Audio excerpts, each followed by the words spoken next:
শোন বানর, তুই আমার থেকে কম রেটে ফুচকা বিক্রি করবি, আমার চেয়ে বেশি বিক্রি করলে তোর খবর আছে। আচ্ছা বাঘ মামা, তুমি যাই বলো তাই হবে। তোমার উপরে কি আমি কথা বলতে পারি? তোমাকে তো আমি অনেক ভয় পাই, তাই না? আমার কথার উপরে যাবি না, বুঝতে পারছস?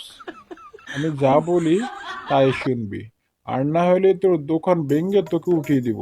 আচ্ছা ঠিক আছে, কাস্টমার আসুক, আসলেই তখন দেখা যাইব কত টাকা বিক্রি করা যায়। আমি ফুচকা বিক্রি করবো 40 করে, বুঝতে পারছিস?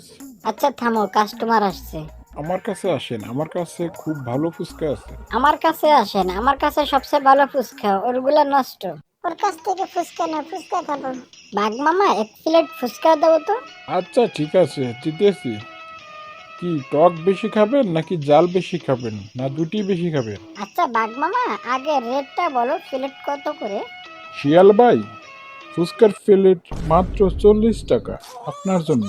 শিয়াল ভাই, ওর ফুচকা খায়েন না, ওর ফুচকা ভালো না, আর দাম বেশি নেয়। আমার কাছে প্রতি প্লেট মাত্র 30 টাকা, আপনার জন্য। শিয়াল ভাই, ওর ফুচকা ভালো না, ওর ফুচকা খেও না। ওর ফুচকার টকের ভিতরে কালকে এক ইঁদুর ফুটছিল, আজকে আবার সেই টক আনছে তোমাদেরকে খাবারের জন্য। এই টক দিয়া ফুচকা খেলে পেট খারাপ হইব তোমাদের। আচ্ছা তোমরা দুজনে কি শুরু করলে? একজনের দোষ আরেকজনের দাও, আরেকজনের দোষ আরেকজনের দাও, এগুলা কি?